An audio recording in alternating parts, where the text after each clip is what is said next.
स्वागत है आप सभी का नई कहानी में। मेरा नाम देविका है। हमारा छोटा सा परिवार खुशहाल जिंदगी गुजार रहा था। हम दो बहनें थीं। मेरे पापा हमसे बहुत प्यार करते थे। घर में किसी भी चीज की कोई कमी नहीं थी। पिछले 4 साल पहले मेरी शादी हुई थी। मैं इस शादी से बहुत खुश थी, क्योंकि मुझ जैसी लड़कियों की शादियां नहीं होती। मैं बेजुबान थी। मैं बचपन से ही ऐसी नहीं थी। जब मैं 9 साल की थी, तब मेरे पापा ने आत्महत्या कर ली थी।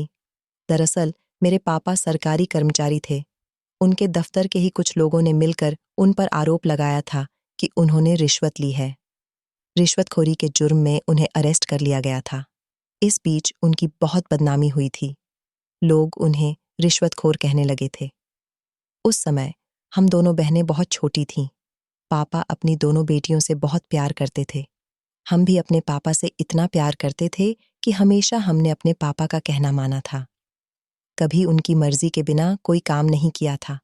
मेरे पापा ने ऑफिस में कुछ लोगों को रिश्वत लेते हुए देख लिया था, और वह उन लोगों के खिलाफ आवाज उठाना चाहते थे। जब उल्टा उन लोगों ने ही मेरे पापा को रिश्वतखोरी के जुर्म में अरेस्ट करवा दिया। अरेस्ट होने की वजह से पापा की बहुत बदनामी हुई थी। पापा के एक दोस्त बहुत अमीर थे, जो उन दिनों अपने काम के सिलसिले में आउट ऑफ कंट्री गए हुए थे।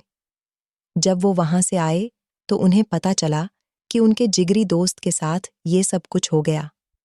उन्होंने मेरे पापा की मदद करने की कोशिश की थी। उन्होंने मेरे पापा को जेल से रिहा करवा दिया था। पापा उनके बहुत आभारी हो गए थे। उनका नाम भास्कर अंकल था। वो हमें भी बिल्कुल अपनी बेटियों की तरह चाहते थे। मेरे पापा जेल से छूट गए थे और घर आ गए थे, मगर आसपास के लोग उनकी बहुत इंसल्ट कर रहे थे। ये सब मेरे पापा से बर्दाश्त न हो सका। रात का समय था, जब पापा अपने कमरे में बैठे हुए बुरी तरह से रो रहे थे। मम्मी मेरी छोटी बहन को लेकर उसके कमरे में सो रही थी, और उस रात मैं अपने पापा के पास थी। जब मेरे पापा ने मुझे सोने के लिए कहा था, मुझे शुरू से ही अपने पापा से बहुत लगाव था, इसलिए मैं ज्यादातर अपने पापा के साथ ही रहती थी। पापा ने मुझसे कहा कि बेटा, सो जाओ, काफी रात हो गई है, सुबह तुम्हें स्कूल भी तो जाना है ना। पापा की बात पर मैंने सोने के लिए अपनी आंखें बंद कर ली थीं। पापा को लगा था कि उनकी बेटी सो गई है, मगर मैं तो जाग रही थी। जब अपने पापा की रोने की और सिसकियों की आवाज मेरे कानों में पड़ रही थी, तो मुझे नींद नहीं आ पा रही थी। भला मेरे पापा इतने परेशान थे, इतनी बड़ी परेशानी से गुजर रहे थे, तो मैं कैसे सो सकती थी। उस समय भले ही मेरी उम्र कम थी, मगर मैं बहुत समझदार थी। पापा ने इस समय कमरे का दरवाजा बंद किया और वो रस्सी को पंखे से बांधने लगे। उस समय मेरी समझ नहीं आई थी कि पापा क्या कर रहे हैं। उसके बाद पापा ने रस्सी का फंदा बनाकर अपने गले में लटका लिया, और इस तरह पापा ने रस्सी पर झूलकर अपनी जान दे दी थी। जब मैंने अपने पापा को मृत हालत में देखा, तो मेरी एक जोरदार चीख निकली थी। मेरी चीख इतनी ज्यादा तेज थी कि मेरे दिल को एक गहरा सदमा लगा था, और मेरी आवाज भी उसी समय जा चुकी थी। जुबान होते हुए भी मैं पूरी बेजुबान हो गई थी। काफी दिनों तक मेरी तबीयत खराब रही थी। मुझे बुखार आ गया था। आखिर इतनी कम उम्र में अपने पिता की मौत जब कोई बच्चा अपनी आंखों से देख ले, तो उसके दिल पर क्या सदमा बैठ सकता है, ये तो आप लोग अच्छे से अंदाजा लगा सकते हैं। अपने पापा की आंखें मैंने अपनी आंखों के सामने बंद होते हुए देखी थीं। ये सब मैं बर्दाश्त न कर सकी और अपनी आवाज गवा बैठी थी। मम्मी और मेरी बहन पापा की मौत पर बहुत रोई थीं, जबकि मुझे पापा की मौत पर रोना नहीं आया था। मेरी आंखों के आंसू तो जैसे खुश्क हो गए थे, मुंह से आवाज नहीं निकल रही थी। पापा की मौत के उस नज़ारे के अलावा आंखों में कुछ दिखाई नहीं दे रहा था। सब लोग मुझे रुलाने की कोशिश कर रहे थे, मगर न तो मेरी जुबान से शब्द निकल रहे थे और न ही मेरे चेहरे पर किसी तरह के एक्सप्रेशन आ रहे थे। मैं गुमसुम सी हो गई थी। मुझे अस्पताल में भर्ती कराया गया तो मेरे घर वालों को पूरी बात बता दी गई थी। ये सदमा सिर्फ मेरे दिल को ही नहीं, बल्कि दिमाग को भी लगा था, और मैं धीरे धीरे अपने दिमाग से भी कमजोर होती गई थी। लेकिन फिर वक्त गुजरने के साथ साथ सब कुछ ठीक हो गया। मैं काफी हद तक रिकवर हो गई थी। मेरे इलाज का सारा खर्चा भास्कर अंकल ने उठाया था, क्योंकि पापा के जाने के बाद तो हमारे घर के हालात बहुत खराब हो गए थे। ये तो अच्छा था कि मेरी मम्मी बहुत पढ़ी लिखी थी, इसलिए उन्होंने स्कूल में जॉब करना शुरू कर दिया था। उन्होंने मेरा इलाज करवाने की भी काफ़ी कोशिश की थी कि मेरी आवाज़ वापस आ जाए, मगर मेरी आवाज़ वापस न आ सकी थी और काफ़ी वक्त इसी तरह से गुजर गया था। फिर हम दोनों बहनें बड़ी हो गई थीं। मैं बेहद खूबसूरत थी, लेकिन मेरी आवाज़ न होने की वजह से मेरे रिश्ते नहीं आ रहे थे। मम्मी चाहती थी कि मेरी जल्द से जल्द शादी हो जाए, क्योंकि मम्मी ने पापा के जाने के बाद हम दोनों बहनों की परवरिश बड़ी मुश्किल से की थी। अब वो चाहती थी कि हम दोनों बहनें अपनी ससुराल जाकर सुखी रह सकें। लेकिन लोग कहते थे कि तुम्हारी बड़ी बेटी का रिश्ता लगना तो इम्पॉसिबल है, इसलिए तुम अपनी छोटी बेटी का रिश्ता तय कर दो ताकि बड़ी के चक्कर में छोटी उम्र न निकल जाए। मैं बहुत सीधी और भोली भाली थी। लोगों की बातें मुस्कुराकर सुन लिया करती थीं और जितना हो सके लोगों की बातों को इग्नोर किया करती थी। मेरी छोटी बहन किसी की भी गलत बात को बर्दाश्त नहीं कर सकती थी। अगर उसके सामने मुझे कोई कुछ गलत बोलता तो वो उसके मुंह पर ही जवाब दिया करती थी। फिर एक दिन उसके लिए रिश्ता आया। मम्मी की तो शुरू से ही यही ख्वाहिश थी कि पहले उनकी बड़ी बेटी की शादी हो जाए, क्योंकि अगर उन्होंने छोटी बेटी की शादी पहले कर दी तो उनकी बड़ी बेटी के अंदर और ज़्यादा कमियां निकलने लगेंगी। उसकी शादी में और ज़्यादा मुश्किलें आ जाएंगी। मगर हम क्या कर सकते थे? लड़के वाले बहुत जिद कर रहे थे कि उन्हें मेरी छोटी बहन कल्पना पसंद आ गई है और वो लोग बिना दान दहेज के शादी करने के लिए तैयार हैं। मैं इशारों में बातें कर लिया करती थी। जब मैंने देखा कि मेरी मम्मी मेरी वजह से परेशान हो रही हैं, तो मैंने उनको इशारों से कहा था कि आप मेरी फिक्र मत करो, मैं आपके साथ रहूंगी। आप कल्पना की शादी कर दो, वो अपने ससुराल की हो जाएगी। आखिर कब तक मेरी वजह से मेरी छोटी बहन घर बैठी रहेगी? मम्मी ने मुझे गले से लगा लिया था और कहा था कि तुम देखना, एक दिन तुम्हारे लिए भी कोई राजकुमार आएगा और तुम्हें ले जाएगा। जैसे तैसे मेरे समझाने पर मम्मी ने लड़के वालों से इस रिश्ते के लिए हाँ कर दी थी। मेरी बहन को भी इस रिश्ते से कोई ऐतराज नहीं था। इस तरह उसकी शादी हो गई और वो विदा होकर अपनी ससुराल चली गई थी। मेरी बहन अपनी ससुराल में बहुत खुश रह रही थी। मम्मी उसकी तरफ से बहुत बेफिक्र थी।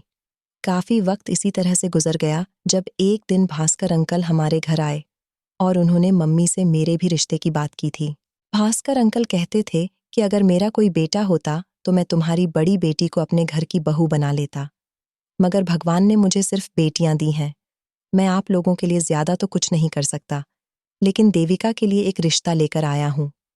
मम्मी ये बात सुनकर खुश हो गई थी, मगर फिर उनका मन उदास हो गया था। उन्होंने कहा कि देखो भाई साहब, मैं अपनी बेटी की शादी किसी ऐसे घर में नहीं करूंगी जहां पर जबरदस्ती मेरी बेटी को कॉम्प्रोमाइज करना पड़े। मैं चाहती हूं कि जैसे नॉर्मल लड़की अपने ससुराल में रहती है, इस तरह से मेरी बेटी भी रहे। ऐसा ना हो कि लड़के वाले मेरी बेटी की हालत देखकर बार बार हमें जताएं कि उन्होंने हमारी बेटी को एक्सेप्ट करके हम पर कोई एहसान किया है। मैं अपनी बेटी को खुद संभाल सकती हूँ। भास्कर अंकल कहने लगे कि अरे नहीं नहीं, ऐसी कोई बात नहीं है। लड़का अच्छा है, पढ़ा लिखा है, मगर उसकी भी टांग में पोलियो है। वो दो भाई हैं, सिर्फ लड़के की माँ है। पिता भी इस दुनिया से जा चुके हैं। लड़के का अपना मेडिकल स्टोर है। मुझे उम्मीद है वहां पर हमारी देविका बहुत खुश रहेगी। आखिर हमारी देविका में कमी है तो उनके बेटे में भी कमी है। वहां पर देविका का जोड़ अच्छा रहेगा। आप कहें तो मैं बात आगे बढ़ाता हूँ। ये बात सुनकर मम्मी ने कहा था कि अच्छा, ऐसी बात है तो फिर मुझे एक बार देविका से पूछना पड़ेगा, क्योंकि आप तो जानते हैं कि मेरी बेटी जन्म से बेजुबान नहीं है। अपने पिता की मौत का सदमा उसने अपने दिल पर इतना गहरा ले लिया कि वो उस दिन के बाद से कभी दोबारा बोल ही नहीं पाई। मैं तो चाहती थी कि मेरी बेटी की शादी किसी अच्छे और नॉर्मल इंसान से हो, मगर क्या कर सकते हैं, शायद भगवान को यही मंजूर है। जिस तरह मेरी बेटी के अंदर कमी आ गई है, उसको भी कोई ऐसा ही पति मिलेगा। भास्कर अंकल ने कहा कि भाभी जी, लड़का बहुत अच्छा कमाता है, इतना कमा लेता है कि आपकी बेटी को ईमानदारी और मेहनत की कमाई से बहुत खुश रखेगा। मेरी मम्मी ने कहा कि अच्छा तो ठीक है, आप रिश्ते की बात आगे बढ़ाएं। हम लड़के को देख लेते हैं और उसके घर परिवार से मिल लेते हैं, उसके बाद कोई डिसीजन लेंगे। मगर उससे पहले मैं अपनी बेटी से उसकी राय जानना चाहती हूँ। उन्होंने कहा था कि हाँ हाँ, आप अपनी बेटी से आराम से पूछ लीजिए और फिर मुझे बता देना। मम्मी ने जब मुझसे इस बारे में बात की तो मैंने दिमाग लगाकर सोचा था कि आखिर मैं कब तक अपनी मम्मी को इस तरह से तंग करती रहूंगी। वो चाहती है कि वो मेरी शादी कर दे और मैं अपने ससुराल में खुश रहूं। इसीलिए मैंने इस रिश्ते के लिए हाँ कर दी थी। मैंने सोच लिया था कि मेरी शादी वैसे भी कहीं और नहीं होनी है।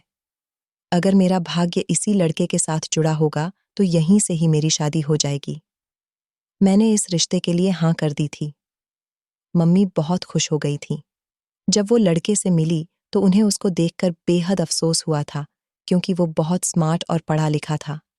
एक टांग से लाचार होते हुए भी वो बहुत मेहनत करता था। इस तरह मेरा रिश्ता उसके साथ पक्का हो गया था और मैं बहुत खुश हुई थी, क्योंकि जब मुझे मेरी सास देखने के लिए आई थी तो उन्होंने मुझे अपने बेटे के बारे में सब कुछ बताया था और उसकी फोटो भी दिखाई थी। उन्होंने कहा था कि तुम हमारे घर में बहुत खुश रहोगी। मैं तुम्हें बहू बनाकर नहीं बल्कि बेटी बनाकर रखूंगी। और फिर मेरी शादी पंकज के साथ हो गई थी। मुझे पंकज पसंद आया था। उसने भी मेरी खूबसूरती की बहुत तारीफ की थी और मेरी शादीशुदा जिंदगी अच्छी गुजरने लगी थी। कब मेरी शादी को 1 साल गुजर गया, पता ही नहीं चला। मेरा एक छोटा देवर भी था। मेरी सास मुझसे बहुत प्यार करती थी। उन्होंने जैसा कहा था वैसा करके दिखाया था। उन्होंने मुझे बिल्कुल भी बहू नहीं समझा था, बल्कि हमेशा बेटियों की तरह ही ट्रीट किया था, क्योंकि मेरी सास की कोई बेटी नहीं थी। मेरा ससुराल छोटा सा था। 2 कमरों का घर था।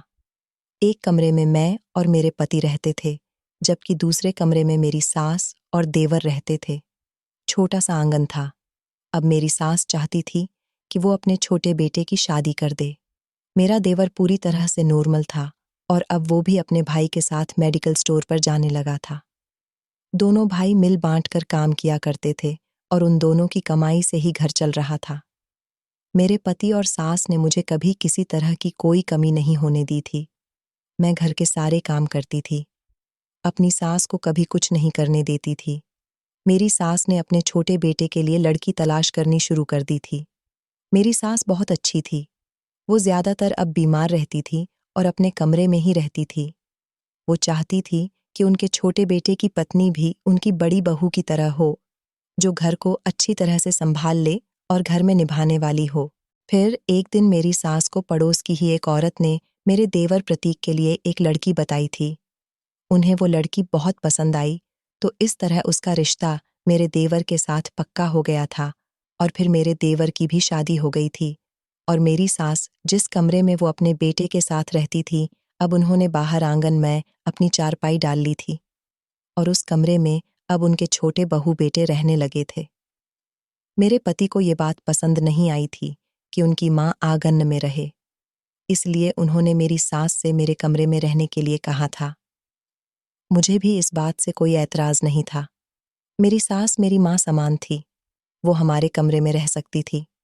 मेरी सास अब पहले से भी ज्यादा बीमार रहने लगी थी, क्योंकि मेरी देवरानी का बिहेवियर बहुत खराब था। वो घर का कोई कामकाज नहीं करती थी और न ही घर में किसी से ढंग से बात करती थी। उन दिनों दोनों भाई मेडिकल स्टोर पर गए हुए थे।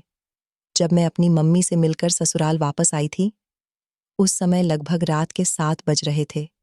मैंने देखा कि घर का दरवाजा खुला हुआ था और मेरी देवरानी के कमरे से किसी के बोलने की आवाज आ रही थी, जबकि मेरी सास मेरे कमरे में थी। मुझे लगा कि शायद उसका भाई आया होगा, इसलिए मैं किचन में आ गई। मेरी देवरानी तो अपनी मर्जी से ही किचन में जाती थी। मैं उसके साथ हमेशा अच्छा व्यवहार रखती थी, इसलिए उसके आए मेहमान के लिए चाय नाश्ता बनाने के लिए चली गई। चाय बनाने के बाद मैं जैसे ही उसके कमरे की तरफ गई और मैंने उसके कमरे का दरवाजा बजाया, तो उसने झट से कमरे का दरवाजा खोल दिया। कहने लगी कि क्या चाहिए। उसने जैसे ही मेरे हाथ में नाश्ते की ट्रे देखी तो कहने लगी, क्या ये भी कोई टाइम है चाय पीने का? क्यों लेकर आई हो?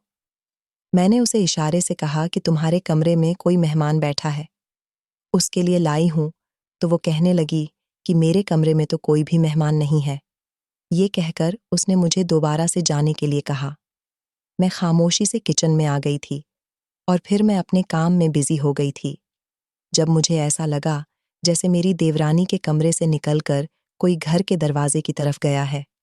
मैं जैसे ही किचन से बाहर देखने के लिए निकली तो मैंने देखा कि मेरी देवरानी झट से मेरे सामने आ गई और कहने लगी, तुम क्या हमेशा मेरे कमरे की ताका झांकी करती रहती हो? अपने काम पर ध्यान दिया करो। ये सब बड़ा ही अजीब था, क्योंकि सारा दिन इस घर में मैं और मेरी सास ही रहती थी। लेकिन जब से मेरी देवरानी आई थी, घर का माहौल बहुत बदला बदला सा होने लगा था। मेरी देवरानी के पास मोबाइल भी था, क्योंकि मेरे देवर ने उसे शादी के कुछ दिनों के बाद ही मोबाइल लेकर दे दिया था। मोबाइल तो मेरे पति ने भी मुझे लेकर दिया था, लेकिन मैंने अपने पति से इनकार कर दिया था। उसे अपने इशारों से समझा दिया था कि मोबाइल फ़ोन पर बात करने के लिए होता है। मैं तो डायरेक्टली इंसान से बात नहीं कर सकती, तो फ़ोन पर क्या बात करूंगी? इसलिए मुझे फ़ोन की ज़रूरत नहीं है। मगर अब धीरे-धीरे मेरी देवरानी के अंदर बहुत बदलाव आ चुका था। अभी उसकी शादी को 4 महीने ही हुए थे। वो मुझे और मेरी सास को बहुत तंग करती थी। हम दोनों सास बहू पर इल्ज़ाम लगाती थीं। अपने पति से हम दोनों की शिकायत करती रहती कि ये दोनों सास बहू मुझे बहुत परेशान करती हैं। मैं जो भी काम करती हूँ, उसमें नुक्स निकालती हैं। मुझे टाइम पर खाना नहीं देती। हमेशा मुझे ताने देती रहती है, जबकि वो कोई काम करती ही नहीं थी। मेरा देवर भी बहुत कच्चे कानों का था, इसलिए अपनी पत्नी की बातों में आसानी से आ जाया करता था। लेकिन अपनी शादी के कुछ दिनों तक मेरे देवर ने अपनी पत्नी की बातों को इग्नोर किया था। मगर जब उसकी पत्नी रोज़-रोज़ उससे यही बातें करती थी, तो वह अपनी माँ और भाभी को बुरा समझने लगा था। मेरा पति तो ज़्यादातर अपने मेडिकल स्टोर पर ही होता था, इसलिए घर के मामलात के बारे में उसे ज़्यादा पता नहीं होता था।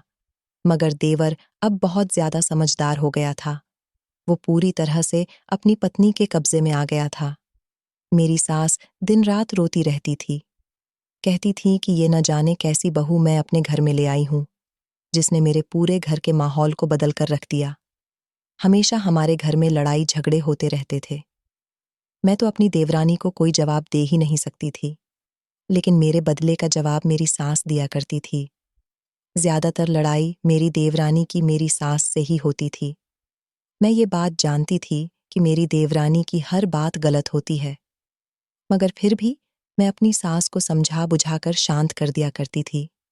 अब तो मेरी देवरानी घर से अलग रहने को कहती थी, जबकि मेरा देवर दूसरे घर में लेकर नहीं जा सकता था, क्योंकि इतनी महंगाई के ज़माने में वो अपना अलग घर कैसे बना सकता था और न ही वो किराए पर जा सकता था। इसलिए अब उन दोनों पति-पत्नी के बीच में ही दिन-रात झगड़े होने लगे थे। एक दिन तो मेरा देवर तंग आकर अपने कमरे से बाहर निकला और मेरी सास के पास बैठ गया। उनसे कहने लगा कि आप दोनों सास-बहू खुद ही तो पसंद करके लाई हो ना, मेरी पत्नी को मेरे लिए। तो फिर क्यों इसके पीछे पड़ गई हो? मेरी शादी करवाई है, तो मुझे सुकून से रहने दो। मैं जब-जब घर के अंदर आता हूँ, तो ये रो रही होती है कि आज मेरे साथ ये हुआ, आज मेरे साथ वो हुआ। मैं इसको अपना घर बसाने के लिए लाया हूँ। तुम लोगों के कामों के लिए तो नहीं लाया हूँ ना, और वैसे भी घर का कामकाज करने के लिए भाभी तो है ना? तो फिर घर का सारा लोड आपने मेरी पत्नी के ऊपर क्यों डाल रखा है? वो घर के सारे काम करते-करते थक जाती है, जबकि जिस दिन से मेरी पत्नी ने इस घर में कदम रखा है, भाभी सारा-सारा दिन आराम करती रहती है। आपको अपनी बड़ी बहू से इतनी ही हमदर्दी है, तो फिर छोटी बहू लाने की क्या ज़रूरत थी? मैं तो कुछ बोल नहीं सकती थी, लेकिन मेरी सास ने कहा कि बेटा, हम तुम्हारी पत्नी से कोई काम नहीं करवाते। सारा काम तुम्हारी भाभी ही करती है। उसका अपना ही मन करता है, तो कुछ कर लेती है, वरना कुछ नहीं करती। और जब से तुम्हारी पत्नी इस घर में आई है, तू खुद बता, तूने अपनी पत्नी के हाथ का बना खाना अभी तक खाया है? तेरी भाभी ही खाना बनाती है ना? आखिर घर के काम ही कितने हैं? सारे काम देविका ही करती है। वो तेरी पत्नी से कोई काम नहीं करवाती, बल्कि ये बेचारी तो तेरी पत्नी का कमरा भी खुद ही साफ करती है। मेरा देवर कहने लगा, तो क्या मेरी पत्नी झूठ बोल रही है? मेरी सास ने कहा, ये तो तुम ही बेहतर जानते हो, या फिर तुम्हारी पत्नी जानती है। अभी ये सारी बातें हो ही रही थीं कि मेरी देवरानी भी वहां पर आ गई और उसने बात का बतंगड़ बना दिया। जो बात पहले खामोशी से हो रही थी, अब वो लड़ाई झगड़े में बदल गई। मेरे देवर ने आखिर कह ही दिया कि उसे अपने भाई के मेडिकल स्टोर से आधा मेडिकल स्टोर खुद लेना है, जिसे वो अलग से चला सके। अब वो अपने भाई के पास नौकरी नहीं कर सकता, अपना खुद का काम करना चाहता है। लेकिन ये सारा काम तो मेरे पति का था। उन्होंने अपने छोटे भाई को अपने पास नौकरी पर रखा हुआ था, मगर उसका कहना था कि इस मेडिकल स्टोर में हम दोनों की मेहनत है। इस हिसाब से मेडिकल स्टोर हम दोनों भाइयों का आधा आधा हुआ, लेकिन मेरी सास ऐसा नहीं कर सकती थी, क्योंकि कुछ भी उनके हाथ में नहीं था। उन्होंने जब ये बात मेरे देवर को बताई, तो वो आग बबूला होकर कहने लगा, तो फिर इस घर का ही बंटवारा कर दो। ये घर आधा आधा हम दोनों भाइयों का है। मैं अपनी पत्नी के साथ अलग रहना चाहता हूँ। ये बात सुनकर मेरी सास की तबीयत बिगड़ने लगी थी, क्योंकि वो नहीं चाहती थी कि उनके दोनों बेटे अलग अलग हों। वो दोनों पति पत्नी तो अपने कमरे में जा चुके थे। मैं अपनी सास को संभालने की कोशिश कर रही थी। इतने में ही मेरे पति आ गए। जब उनको ये बात बताई गई, तो मेरे पति को तो बहुत गुस्सा आया था, क्योंकि अभी तक तो मेरे पति सारी बातों से अनजान थे। अब उनको पता चल गया था कि घर का माहौल कैसा चल रहा है।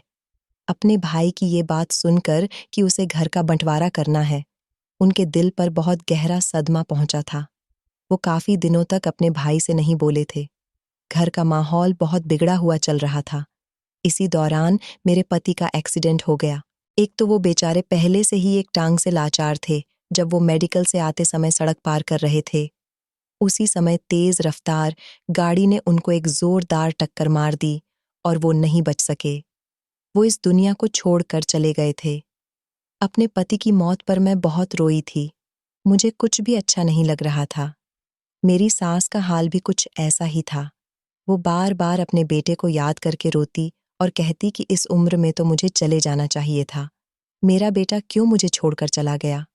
अब हम दोनों सास बहू ही इस घर में एक दूसरे का सहारा बचे थे, क्योंकि मेरा देवर तो अपनी माँ को कभी पलटकर देखता भी नहीं था।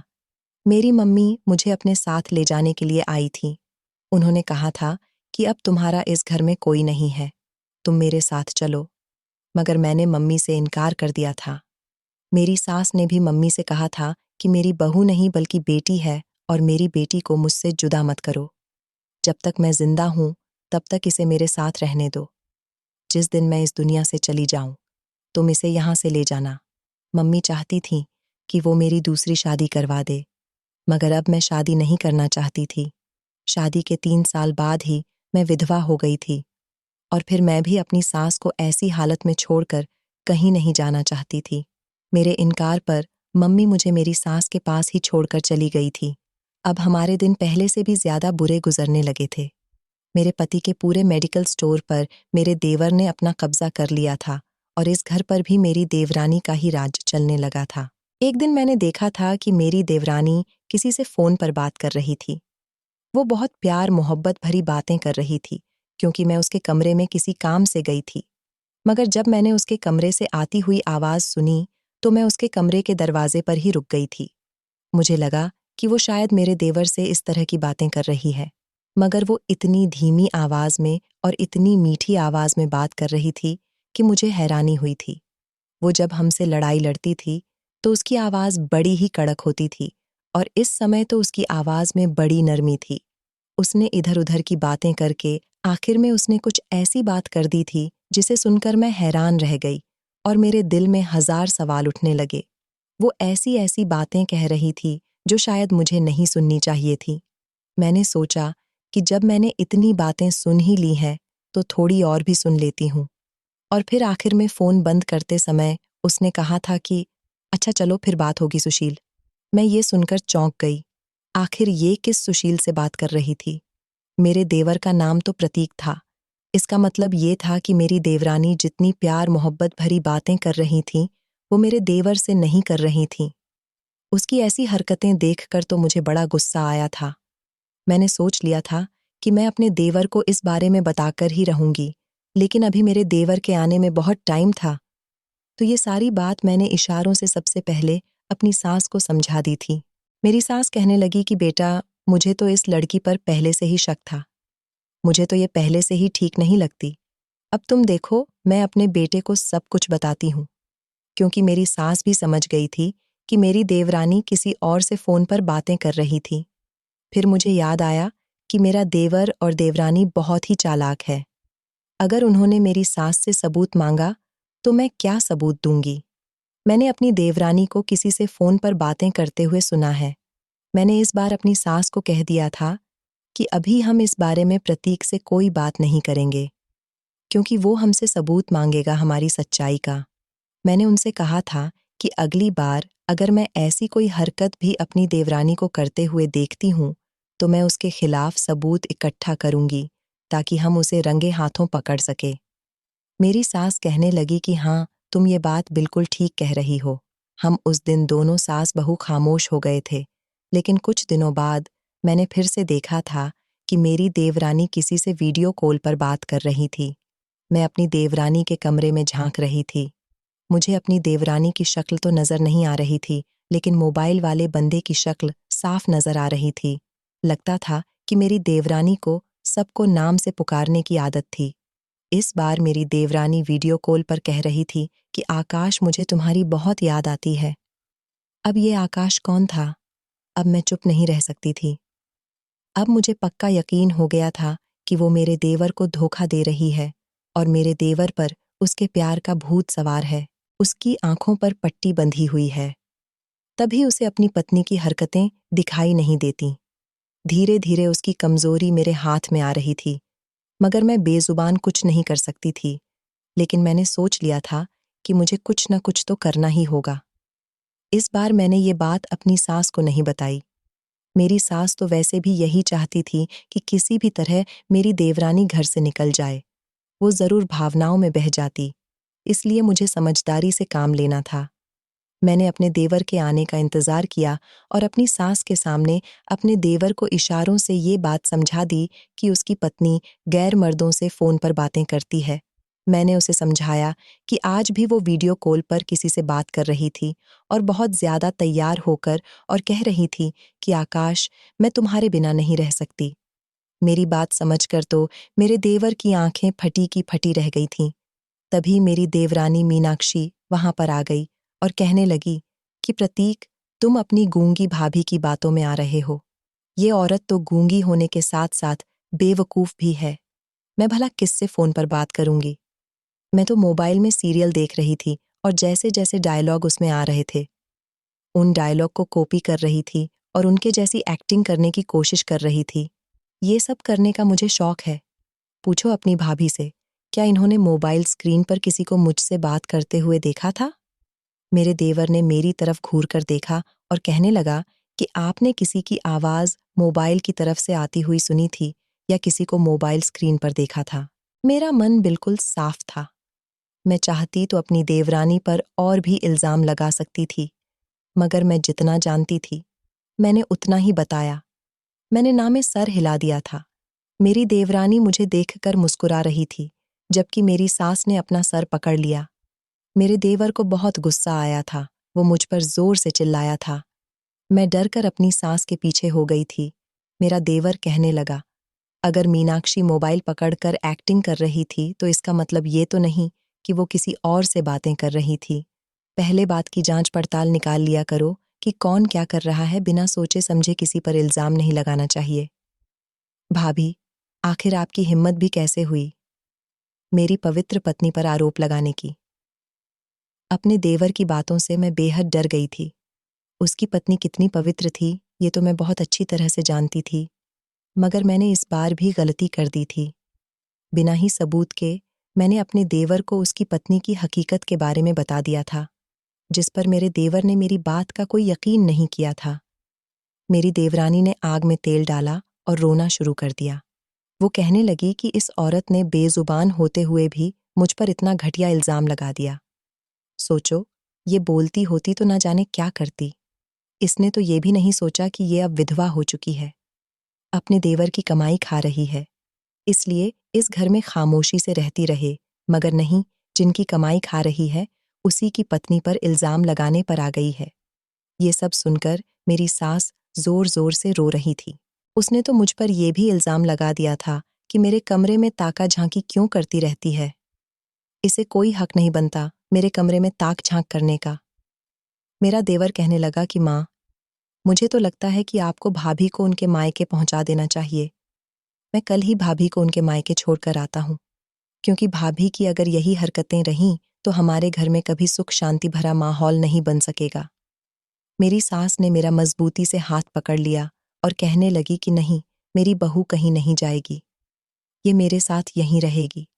मेरे देवर ने मेरी तरफ घूर कर देखा और कहने लगा कि कल अपना सामान तैयार करके रख लेना, कल तुम्हें तुम्हारे मायके छोड़कर आऊंगा।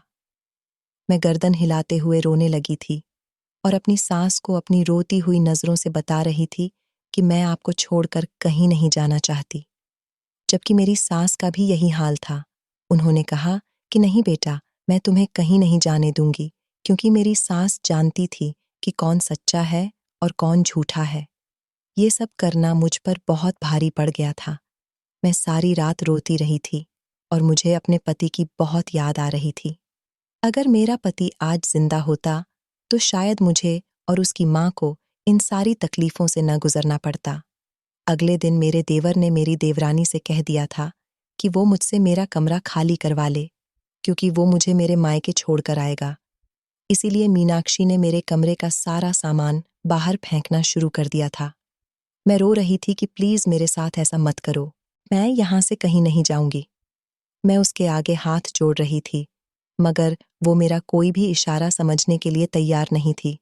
मैं उसके पैरों में गिर गई तो वो कहने लगी, और करो मेरी जासूसी। मेरी जासूसी करने की तुम्हें यही सजा मिलेगी। तुम्हारी असल जगह तुम्हारे घर पर ही है। तुम्हारे जाने के बाद मैं इस बुढ़िया को भी ठिकाने से लगा दूंगी। फिर इस घर में मैं अकेली आराम से ऐश करूंगी। मेरे कमरे में छुप छुप कर मेरी हरकतों पर नजर रख रही थी, मगर मैंने उसके पैर मजबूती से पकड़ लिए और उसे इशारे से कहा कि अब मैं आगे से ऐसा कुछ भी नहीं करूंगी। तो उसने कहा कि अच्छा, तो फिर ठीक है, लेकिन तुझे इस घर में छोटी सी चूहिया बनकर एक तरफ ही रहना होगा, ज्यादा फुदकने की जरूरत नहीं है।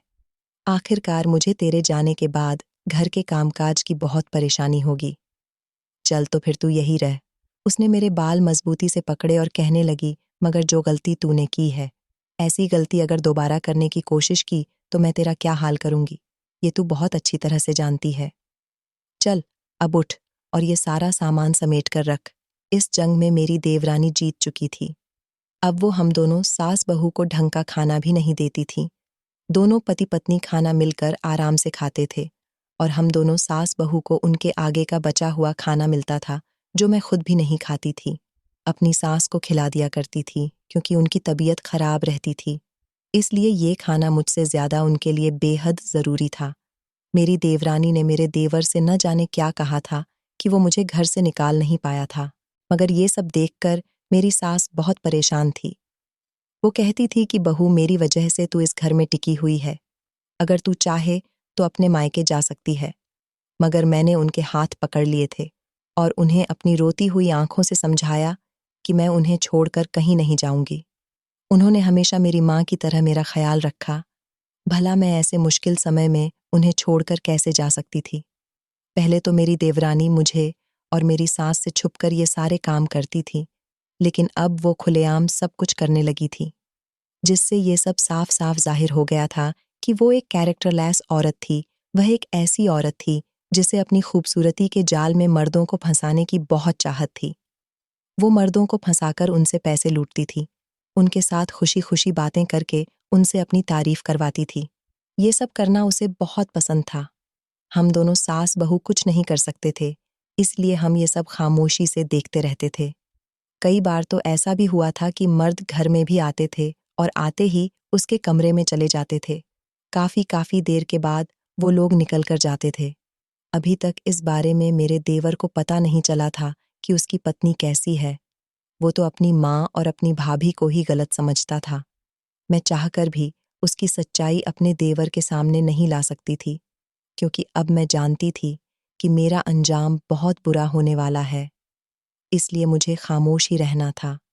उसने कहा था कि अगर तुमने इस बारे में किसी को बताने की कोशिश की तो मैं बुढ़िया को जान से मार दूंगी।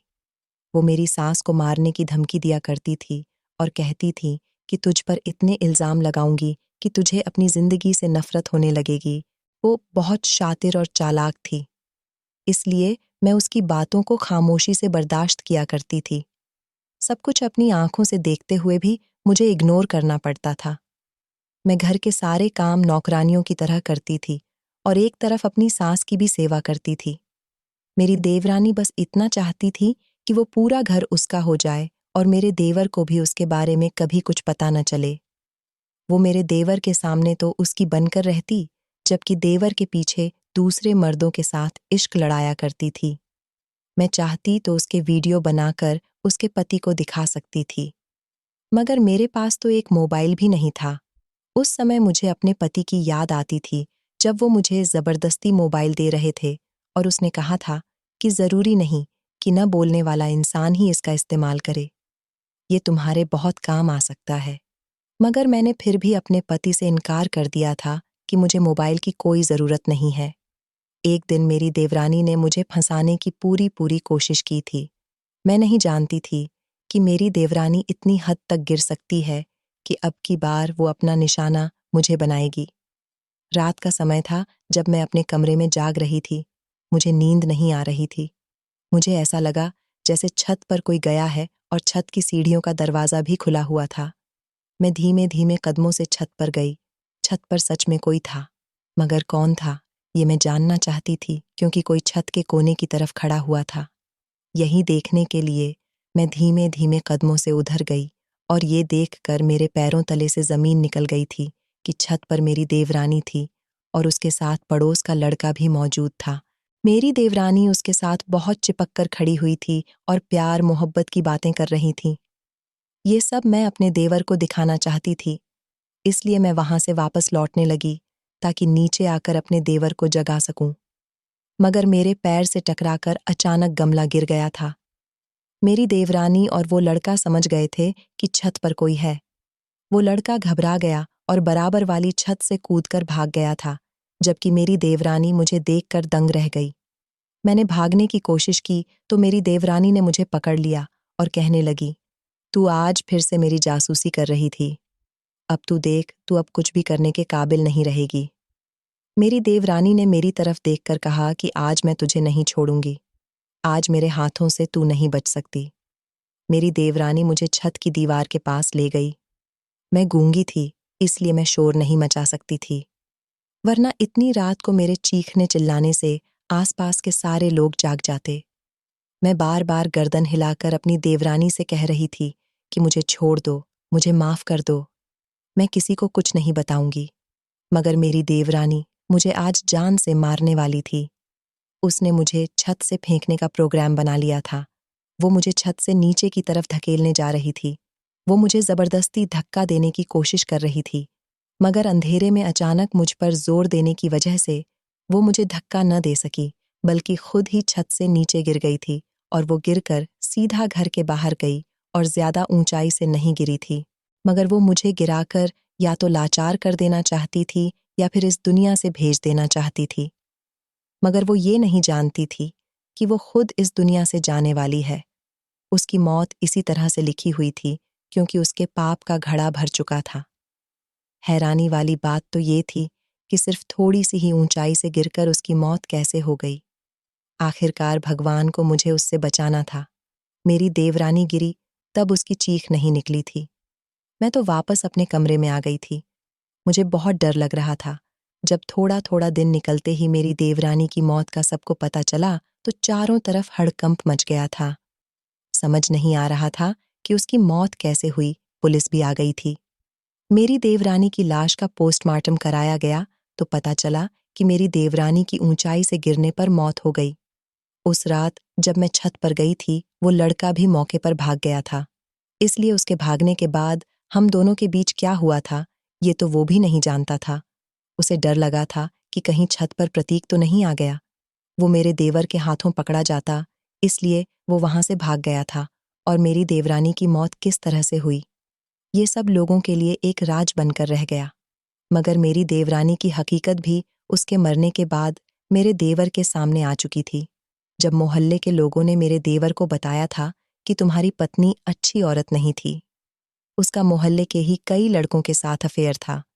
वो फोन पर बातें भी करती थीं और उन्हें मिलने के लिए घर में भी बुलाया करती थीं। क्या तुम्हें तुम्हारे घर के बाकी लोगों ने इस बारे में कभी कुछ नहीं बताया? जब मेरे देवर ने इस बारे में मेरी सास को बताया, तो मेरी सास ने मेरे देवर से कहा था कि तुम्हारी पत्नी के बारे में बताने की तो देविका ने कई बार कोशिश की, मगर तुमने उसकी बात पर यकीन न करके अपनी पत्नी की बातों पर यकीन किया था। उस दिन के बाद से ही कभी मेरे देवर को अपनी पत्नी की मौत पर अफसोस नहीं हुआ और फिर उसने धीरे धीरे अपनी पत्नी का ख्याल अपने दिल से निकाल दिया और वो सोचने लगा कि अच्छा हुआ मेरी पत्नी इस दुनिया से चली गई, न जाने वो किस किस के कांटेक्ट में होगी। मेरी देवरानी के मरने के बाद मेरे देवर के हाथ उसका मोबाइल भी आ गया था। जब उसमें उसने ढेर सारे लड़कों के नंबर देखे थे जिनसे वो फ़ोन पर बातें किया करती थी।